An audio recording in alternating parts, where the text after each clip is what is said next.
Alabama state mammal. Today's program is sponsored by the Friends of the Alabama Archives and made possible through a grant from the Alabama Humanities Alliance. Now on to our speaker for today, Senator Ann Bedsole. Bedsole was the first Republican woman elected to the Alabama House of Representatives, where she served from 1979 to 1983.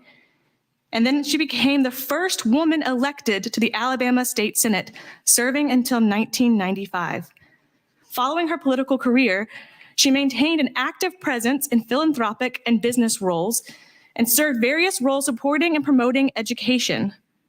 She was a trustee for Spring Hill College in Mobile and Huntingdon College in Montgomery, and vice president and president of the Alabama School of Mathematics and Science Foundation Board of Directors. Please join me in welcoming Senator Ann Bedsole. Thank you, Alex. Thank you. Well, I'm going to try to see this and see you too. So I want to talk to you about my book, but first of all, I should tell you, I'm not a writer. I'm not this is not literature. This is just a book. It's sort of like a diary or something, I guess. It's just, I would never have thought of writing a book. But you all remember COVID? When it began, they said, now I'll tell you about her in just a minute. When COVID began, they said, it's going to be terrible, and it was, and it still is, and it's just awful. But they said all old people must be isolated. All old people. And my family said, Mama, you're in that group. You have to be isolated, and we don't want you around us because we might give it to you. We don't want you around anybody. So we're going to send you to the country. Well, it was like sending me to prison, I'll tell you. It was miserable. You can't imagine day after day in this old place way out in the country, and me and this one woman who cooked and did everything else. But she was the biggest bore I have ever met in my life. And she, you know, she wasn't a likable person anyway. And I had to get away from her somehow. And I also was thinking, if I keep staying in this country place and don't see anybody, I am going to lose my poor mind. And I better do something. So I'll just never told my children all that I should have about my childhood. So I'll just write it down for them, and then I'll give it to them for Christmas. And I won't have to worry about getting them a Christmas present. Give them all the book. So that's how I happened to write the book. And I wanted to tell you a little bit about my childhood. I keep watching to see what Carol is doing. I grew up in the country in Jackson, Alabama. And, you know, it was the 30s, 1930s. I'm 93, and I was born in 1930. And in 1930 in Jackson, Alabama, it was really a country, dirt roads, dirt streets, and not much going on. But it was the greatest place in the world to grow up. I tell you, we had, I think my mother was, she wasn't very concerned about her children. And she didn't care where we went or what we did because it was Jackson, Alabama, so we would be safe. And so we had a great deal of freedom that my children and my grandchildren did not have. And I don't think yours did either. But in those days, it was, you could go anywhere you wanted to, as long as you could ride your bicycle or get there. And if you did something wrong, your mother heard about it before you got home. So she felt pretty safe of just letting us go as we wanted to. I wouldn't take anything in the world for growing up in that town. We had a cook, and she lived on the street that ran behind our house, sort of, but maybe 2 houses over, and then ran perpendicular to our street. And it was a little dirt road. And when anybody hurt my feelings or made me mad or did something to me, I ran down that little dirt path to Mayetta's house. And I got something wonderful at Mayetta's house, love and comfort and safety and cornbread and sweet potatoes and all kinds of delicious, wonderful things. So, I didn't mind getting my feelings hurt because I could go down there to Mayetta's and she'd take care of me. And that's the kind of way that I grew up and played with the kids in the neighborhood, and there were no girls in our neighborhood. So I had to learn right in the beginning how to get along with boys. And I would tell you, when I went to the state senate, I saw a lot of similarities in the boys I'd grown up with. They don't grow far. They sort of stay the same. But anyway, they were nice but not as nice as those boys in Jackson. Now they were fun. We rode stick horses. We had a good time. And until all of a sudden one time they said, "And we don't play with you anymore." Why? Because we've gotten too old to play with you and we don't play with girls anymore. Oh, it broke my heart, but I survived. Anyway, I grew up and married Palmer, moved to Mobile, and my daddy came in one day and he said, "Ann, we're going to do things different around here now. I'm going to work with a group of young men from Birmingham, and we're going to start a new party. And I want you to help me do it." And he said, "Now we're going downtown and we're going to go to a meeting and we're going to hear this man speak." And I said, "Okay, Daddy said do it, I'm going to do it." And so we go downtown and we walk in and they put us on the front row. And the man gets up and speaks. His name was Jim Martin. He was a very attractive person, made a very attractive candidate, and was a great speaker and very charismatic. And I just thought this was the nicest thing. And afterwards, we had a nice lunch. And when I got home, Palmer said, "Where have you been?" And I said, "Well, I went to the Rotary Club." And he said, "That's what I heard. It is all over town. You went to the Rotary Club. Women don't go to the Rotary Club, Ann. Now, you have embarrassed the family. You've just done it. You've gone to the Rotary Club." And I said, "My daddy told me to." And he said, "It's no excuse. Don't you ever do that, anything like that again." Well, I got over it and he got over it too. And years later, some women in California sued the Rotary Club. And they said, "We want to get in. We want to be members." And so the courts ruled they had to take women in. And a reporter called me and said, "Are you going to join the Rotary Club?" And I was in the Senate at the time. And I said, "No, I already belong to one club where they don't want women, so I'm not going to join another." And that's how I got into the Senate. Now, this lady with me is Clara Stone Fields Collins. She is the first woman from Mobile to go to the legislature. And she was a House member. I believe she served 2 terms. I'm not sure about that. But I thought we ought to give her a picture because She really was a trailblazer. And she was a great bridge player, and she's deceased.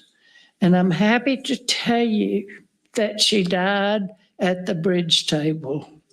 You could say she died with her boots on.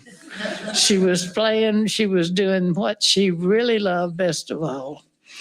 And so, this is when I decided to run for the House of Representatives. And this is Jean Radcliffe. She ran my campaign. She ran all my campaigns. And she was a very good friend and a very sort of caustic woman. So you had to watch yourself with her all the time. If you did something wrong, she let you know it, and she let everybody else know it too. That's just a picture that I particularly like because I look so young. Now this is, they had a reunion while I was in the House, and these are all House members with Joe McCorkadale on the far end. He was Speaker of the House when I was there, but he was also there when these old guys were there. The next to him is Tom Johnson. And then that's Clara Stone Fields Collins' husband. And that's Judge. And I have racked my brain all day, today and yesterday, trying to think of his name. But I can't. But anyway, he loved the legislature. And so he came up real often. I really should remember him because he came so much, but I really don't. Now I was campaigning to run for the Senate. I'd served 4 years in the House and was getting ready to run for the Senate. And this is working on Moffett Road. Moffett Road is a road to Mississippi from Mobile. It goes through Sims and other little towns on the way to Mississippi. It was very narrow and very windy, and lots of people had been killed on this highway. And there was a great hue and cry to widen Moffett Road. And so I got busy and worked on widening Moffett Road, and they put me on a piece of the equipment, of road equipment, and I stood up on the road equipment, and they took my picture and put it on billboards and said, "She widened Moffett Road." Well, I got a call from Crawford Methodist Church, said, "We're having a meeting out here for you, a sort of a campaign meeting for your Senate race, and we want you to come at Thursday night at 10:30 or 6 o'clock or whatever." And so I went, and I thought, oh, I know they are tickled that I've widened Moffett Road for them. They're going to love me. I know they were already my best constituents, but they're going to be tickled to death, and they're just going to praise me. It's going to be downright embarrassing. And so I get out there and get up to speak in this little church. And the leader of the group said, "Now, Ann, before you speak, there's something we have to say to you." And I was thinking, oh, here it comes. Here comes the praise and the accolades and everything. And I'm, yes. And they said, "We never wanted Moffett Road widened." Well, it just blew my campaign. I didn't know what to do about the billboards up there. It was probably the worst day of my life. You know, you really have to be sure you know what people want before you give it to them. And I hope I learned some lessons then. Oh, this is my favorite picture. I'm getting sworn in to the Senate. That was my first day in the Senate. The old lieutenant governor who was outgoing was George McMillan. And he made a beautiful speech, and a lot of it was about me. And he said, y'all should be very proud that you have this woman now serving with you. And there will be many more to follow her. So from now on, our Senate is going to be men and women. Well, his speech did not go over at all. He didn't even get a little like this applause. I mean, nobody in that room liked that speech except for me. I thought it was the best speech I ever heard, but I'm telling you, I was in the minority. Nobody else thought so. Well, they were pretty nice to me, I will have to say. And one old guy, senator from Selma, came to me one day and he said, "Now, Ann, let me tell you, we don't really mean anything personal. And I hope you won't take the way we treat you personally." I said, "Well, how else am I going to take it?" And he said, the problem is we just really didn't want you to come. We didn't want you in here. We didn't want any women in here. This was a boys' club." Well, too bad. I'm sorry. But to tell you the truth, when I was running, I did not know that they didn't have women, that they didn't have any women and never had. And somebody, a reporter, came to me on election night and said, "Well, how do you feel being the first woman in the Senate?" And I said, "Oh, I'm not." And he said, "Who do you think is?" And I said, "Sybil Poole. She was in the Senate." And he said, "No, she wasn't. She was Secretary of State, but she was never in the Senate." Well, that was the first time I knew that I was a trailblazer. I had no idea. You know, all I wanted to do was to get up and represent Mobile and try to get things changed and things done. But my dad told me, you're not going to get things a lot changed and done until you get friends like George Bush, I guess. Well, George Bush came to the Alabama legislature. Do you remember that, John?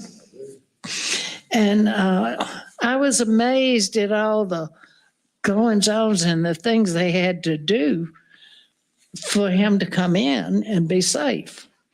But anyway, he came, and it was a very nice occasion. And then Dan Quayle, remember him? He came after the Bushes came. And I don't remember a lot about his visit, but he was a Republican, so I greeted him. Well, I should tell you a little bit about the beginnings of the Republican Party. We started out with, my dad took me to Birmingham to meet with some of the leaders of the party and talk about what they were going to do and how they were going to organize a new political party. And it was immediately, you could tell, John Grenier was the leader of that group. He was very young, very sort of spoiled brat-like person, very outspoken, but you could tell that he was truly a leader. And he led us until we became a real functioning party. I did not think we would ever see the day when they would have a majority of Republicans in the Alabama legislature. It's just the most amazing thing. I talked to every single Democrat, even Baxley, trying to get them to join the party. But, I don't think I had a single success, not one. But Baxley, I got along pretty good with Bill Baxley. He was a lieutenant governor when I was almost all the time I was in the Senate. And then one day he came to me, and I guess it was in my second or third term, and he came in and said, "Now, Ann, you're not going to pass any more legislation. You have done it. You have really made everybody mad." And he said, "We're not going to let you pass another single bill. You have passed too many. You've passed more than anybody else, and you're not going to pass another single thing until everybody else catches up with you. So if you've got anything important, you better take it to the House." So I wanted to get the math and science school going. And so I took that to John's brother, Steve.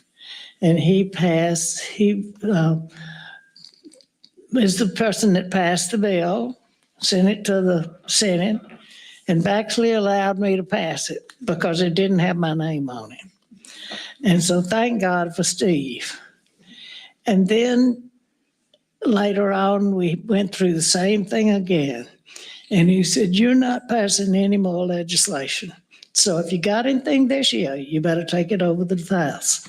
Well, I went over there, and Ken Qualham said, "I'll pass whatever it is you need.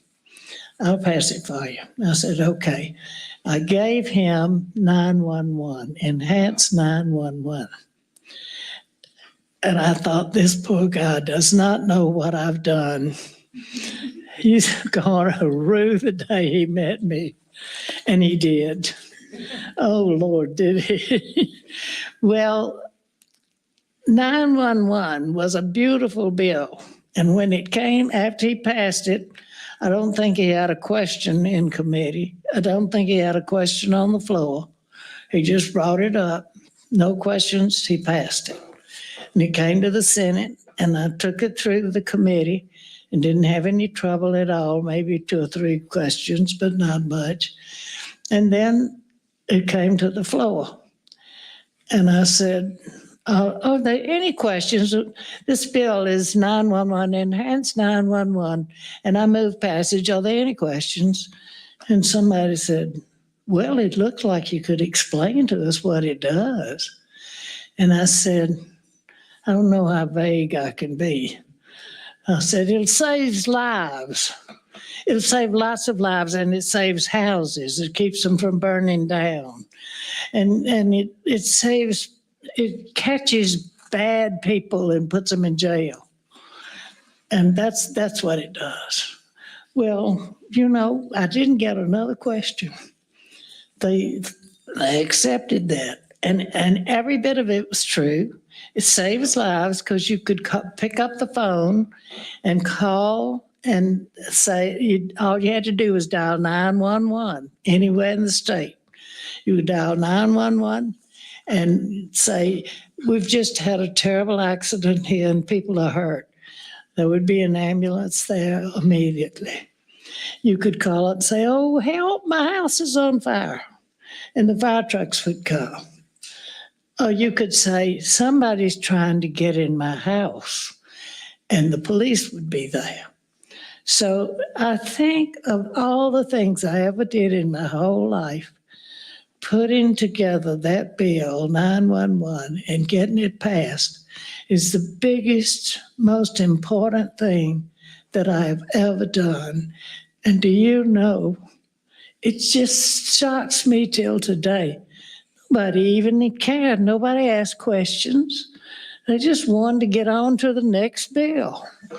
And so they all passed it and went home happy, and I did too. But I tell you, it wasn't very happy when we got home and realized, and the people at home realized what we had done to them, because they had to fix all their streets. They had to name every street in the county, not just the city, but the county. And they had to put perfectly good numbers on those houses. You couldn't have house 25, 3, 72, like that. You couldn't do that anymore. You had to have in order, numbers in order, so that the people could find you. If you call 911, you have to be able to be found. And so when the sheriff and the probate judge and the mayors found out what we'd done, it really was hell to pay. And Ken Qualheim had to pay it. I feel bad about that too, yet. Even though he kept saying, it's not my fault, it's Ann. But they didn't believe it because his name was on the bill. So thank you, Bill Baxley. All right, now, I liked most everybody in the Senate. I liked most everybody in Montgomery. There was one person in all of those people in Montgomery and the House and the Senate that I didn't like. And his name is Charles Bishop. And there he is, the guy with his hair down, parted down the middle. That was Charles Bishop. He represented Jasper, I believe. And that's McDowell Lee that I'm talking to. He was the Secretary of the Senate. He was the paid employee who ran the Senate. And I mean, Mac Lee ran the Senate. I'm afraid I said some pretty bad things about poor old Charles Bishop. And I had this guy who was reading over my work and criticizing me and telling me what he thought I ought to change and do different. And he said, you can't put that in there. You cannot put all the stuff you've written about Charles Bishop. I think you've got to take it out, Ann. You have to take this out. And I said, I can't take it out. It's the truth. I didn't write anything untrue. So he said, well, you cannot write this because you'll be sued. You'll probably go to jail. I don't know what's going to happen if you leave this in here. And I said, well, I'm not going to take it out. And he said, well, I may just quit and never help you again if you don't.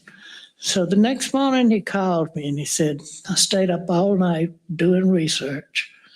And I'll have to tell you, the Montgomery Advertiser said the same thing about him you did. So go ahead with it. That's Steve Cooley. Steve Cooley and I were on sort of different sides. We didn't vote together very much, but he was a friend and I liked him. And at this time we were trying to settle on something so we could get something passed that he wanted and I wanted, or I don't know exactly what we were doing, but I just like that picture because it makes us both look like we were thinking. And I think senators have to always look like they're thinking, if possible. Now, I went to China with Governor Wallace. And I had no thought of going, but a friend of mine was a reporter, and she said, Ann, you need to go to China with us. We need somebody on the inside who can tell us what's going on with the governor and the other people on the trip. So I signed up and went, and we were in Wuhan. It's amazing, but Wuhan I never heard of before. And I never heard of again until COVID. But Wuhan was where we spent most of the time on that Chinese trip. It was an old city. And this is, George had been sightseeing, and I had been, I'm ashamed to tell you, shopping. And so we came in about the same time, and he says, Ann, come here. And I went over there to him and I said, yes. And he said, I went to the steel mill today and there was 10,000 men working in that steel mill. And they was ever one a Democrat. I was in shock. I said, Governor, they was every one a communist. Well, The governor did not like that. He did not like being corrected. So he says to the guy behind him, let's go. Let's get out of here. And so they left me standing out there by myself, feeling bad about saying that. But this is where we passed a bill on historic preservation. And I'll try to tell you who they are. That's me, and I believe that's Mary Zogby. I don't know who that man is. That's Gwen Turner. She was getting some big award that day. She was a sort of mother of preservation in the state. And then I can't really see who that is. And that's Sister Strong, who was in the Senate. And I don't know who that other man is. Sister was elected to the Senate, served 3 years, and she was elected in a special session. And I want to tell you how we happen to have the special session. We just had an election, and 3 Republicans were elected to the Senate, 2 men from Birmingham and me. And so they said, well, we can't do this. Let's have a special election. So 1 year later, we were back at the polls voting again. And in that election, Sister Strong got elected, and the man that had won the first place was defeated. And the 2 guys from Birmingham, of course, were in the same district because we had to have redistricting to have a special election.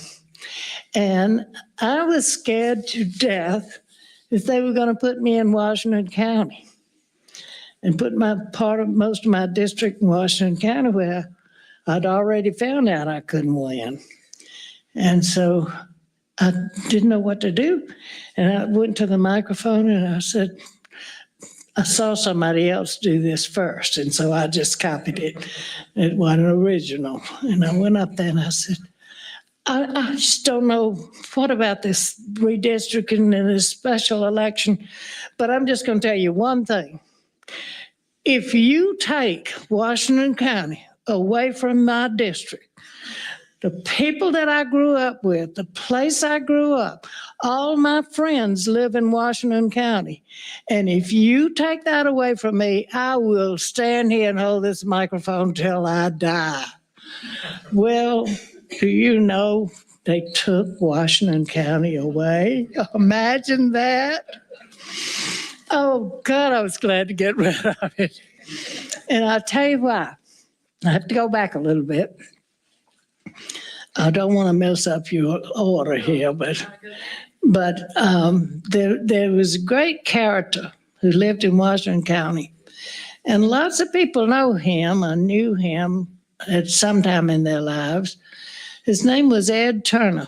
He was a lawyer.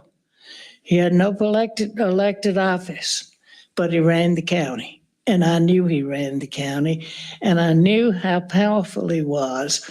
So when I ended up, before this second redistricting, in the first time I got elected to the Senate, I ended up having Washington County in my district. Just a part of it, but most of my district was still Mobile. Well, I knew what I had to do, so I went to see Ed, and I said, Ed, how many votes you gonna let me have? And he thought about it, and he said, Ann, I just don't see how I'd let you have more than 10%. And I said, 10% of the votes in Washington County? He said, that's it. I'm sorry, that's the best I can possibly do for you. Well, I didn't even get 10%. He cut me off at 9%. So that's why I was mad enough to try every way in the world to get out of his county. And after the election, that second election, when we had to run again, and I had gotten, no, it was after the first election when we barely got elected. When I barely got elected because of him taking all my votes in Washington County, I saw Rio Kirkland, who had also had the same kind of problems I did. And Rio said, what are we going to do to thank the people of Washington County for giving us such small amounts of votes? And I said, I don't know. I wouldn't like to think about voting machines. Well, you know, Rio put that bill right in, and we passed that bill right away, and Washington County got voting machines. And so the next big gubernatorial election, Ed called me and said, Ann, you know what happened here? And I said, what? And he said, Bill actually lost Washington County. How the hell do you think that happened? I said, God, I have no idea. You don't think it could have been voting machines, do you, Ed? He hung up. Well, let's see. This is, now why have we got this in here, Carol? Well, it's the Guy Hunt years. Oh, yeah. Okay, I want you to see Governor Guy Hunt. And now I'll tell you, the first guy and me and the second guy, the third person, that's Taylor Harper, that's me, and that's J.E. Turner. And I don't know most of the others, but that's Victor Gaston, who was there 150 years, Mary Zogby, and a school board member. So I'm not sure what kind of bill we just passed. But anyway, I wanted you to see Guy Hunt. Guy Hunt was Ichabod Crane. If you read that when you were a child, and you know what Ichabod Crane looked like, that's exactly what I thought Guy Hunt looked like. But he can't help how he looks. But he could help how he acted. He was not my biggest fan. He had a luncheon one day, and I was just coming in from something and fixing to go back out to meet some ladies for lunch. And all the guys that I've worked with said, oh, Ann, come on, we're going to the lunch. You're going to be late. Come on, get in and go with us. And I said, I'm not invited to a luncheon. And they said, oh, sure you are. Come on. And I said, who's having this luncheon? They said, the governor's having it. It's for the Republicans in the Senate. And I said, wait a minute. I wasn't invited. And they said, well, you're going to be embarrassed that you didn't go. So we're going to go on and tell him you wouldn't come. So when I got back from the place I was going to go to lunch, the governor's representative was sitting at my desk. And he said, I'm sorry that you didn't understand. And it's not, the governor wanted to have you too, but he felt that he just had to have something for the men. You know, every now and then you have to do something for the men. I said, yeah, all these Republican men.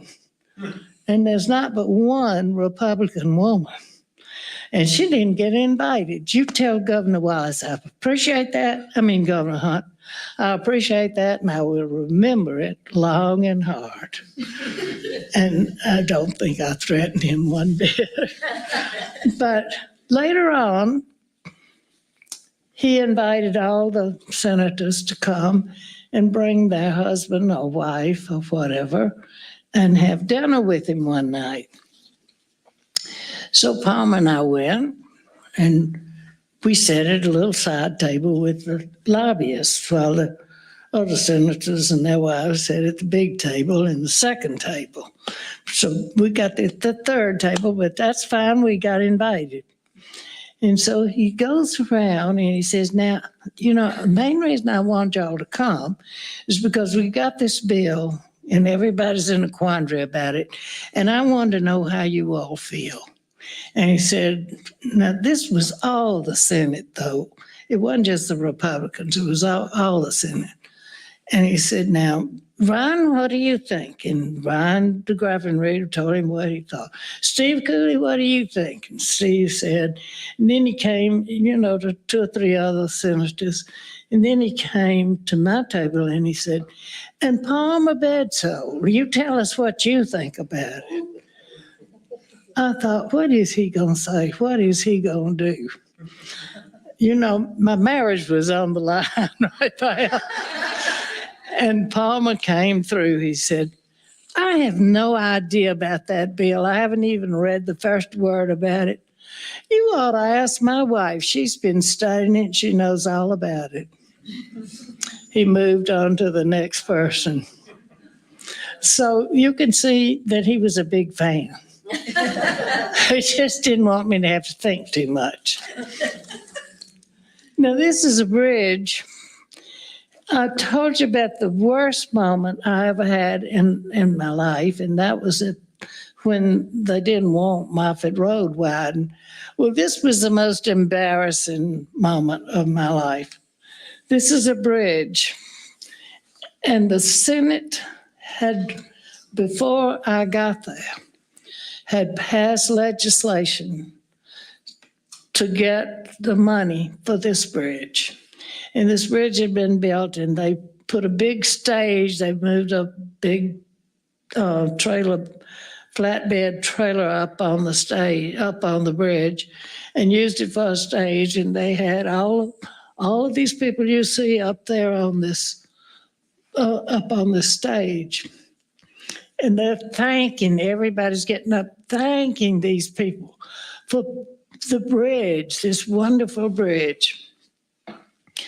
And I looked down from this high thing where I was sitting, and there on the front row were the men who really had worked hard to get that bridge and get the money together and pass it. And they were from the legislature from before I was ever there.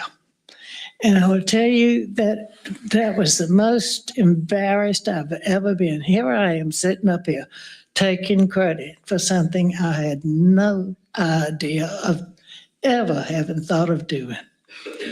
So I guess that sounds like I didn't have a very successful career. One night I was embarrassed to death, and I mean one day, and one day I was horrified that I had tried to give somebody something they didn't want. But all in all, I thoroughly enjoyed the legislature. I enjoyed my service there, and I really had a good time. I liked everybody there, except maybe Charles Bishop. But it was a wonderful experience, and I'll thank the people of Alabama for letting me have it. Thank you.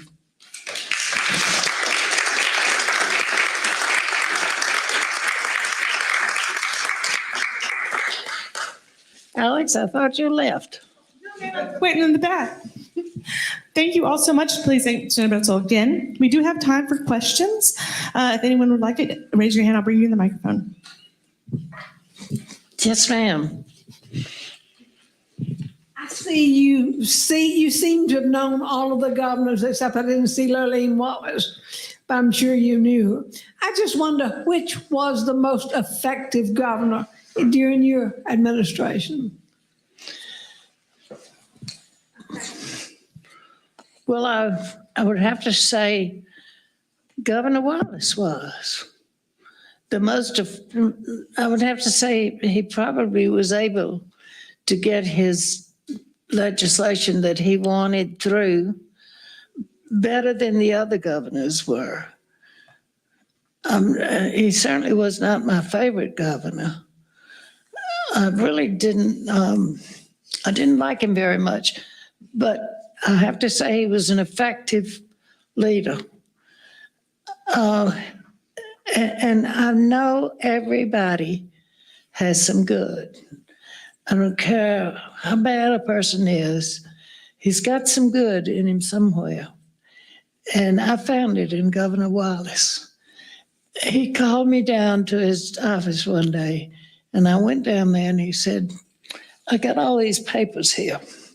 I've been reading. I can't do anything but read because can't hear anything, can't hear anybody talk, can't hear the television. Don't have anything to do but read. Now, all these papers, I've been reading about gifted education. And I want you to take these and go through them and find out everything you can about gifted education and see if you think we might have a school like this in our state. So he gave me the idea for the math and science school. What? Got that picture just happens to be out. Oh, okay, good. There I am with the students. And Governor Wallace said he would back anything I needed to find out about these schools. And he did. He was able to pay for all the people that I had come down and talk to us about it. And it was very, very helpful. And when we passed the legislation of Steve's bill, we had put enough money in there to afford to build a school. Well, they took that out and they put $800,000. And that wasn't really enough because you had to get a school, a building. You had to hire faculty and staff, and you had to get the rooms ready for the students to come in to live. And you had to go find the students and let them know that you had this school. And so we had to form a foundation, and they raised most of the money for that school, and they still do. But the school is marvelous, and we've had some wonderful kids graduate from there. The woman who works for me and has ever since I can remember had to have a serious operation on her neck about 2 weeks ago. And she had a neurosurgeon do it, and the neurosurgeon was a graduate of the Math and Science School. And she is the head of neurosurgery at the Mobile Infirmary. And, I'm proud of people like that. I'm proud that we had that school. Are there other questions? Yes, right here.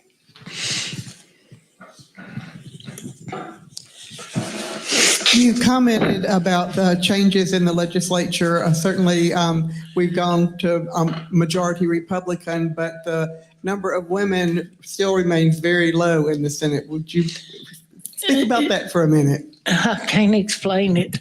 I really can. I thought that women would, in some places, there are far more women in the legislature than there are men. And so I thought women would want to serve like this. It's not a full-time job. For me, it was a full-time job, but you don't have to make it full-time. It's kind of a thing that's sort of for women. Now, why they don't run, I don't know. I did work with an organization that tried hard to get women to run, and we would go and talk to women and try to persuade them to run and help them in helping their campaigns. But most of them lost. And I don't know, I'm sorry. I'm very sorry. The courts have done pretty well with the Alabama appellate courts. That's what? The appellate courts in Alabama have done well with female judges. Oh, good, yes. Now, that's a good answer. The courts have done well because there are a lot of female judges. And women do make good judges. We've been judging people from the time we were born.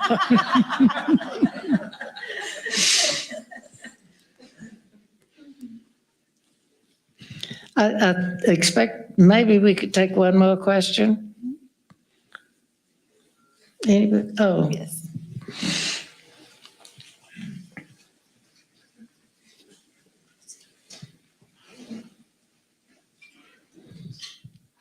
Hi, my first memory of you was during the tax reform effort in 91, 92, 93, when Governor Hunt was around.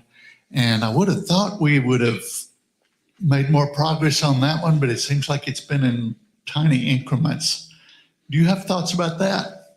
I don't really know about that. That was pretty, I'm not good. I'll have to tell you, I don't really know all I should know about taxation, except to pay it. But I've decided that's the best thing to do. But from the time I can remember, the legislature or some parts of it have tried to take the tax off food. I just don't know about that. I don't understand. That's another mystery. Why won't they take the tax off food? But they won't do it. And, you know, I think they've been doing it. They've been trying again this time. But, and maybe they'll have a little bit of success, but they're not going, now they've given up taking it totally off. You know, but I think there's still a little tax that they're going to try to bring it down to where it's not quite so much. But it's very defeating to think that the people that you're really trying to help the most don't even vote for you. And that's true all over the world. I've heard politicians and statesmen talk about that for years. And I just read a book of a famous man, and he said, you know, I just can't understand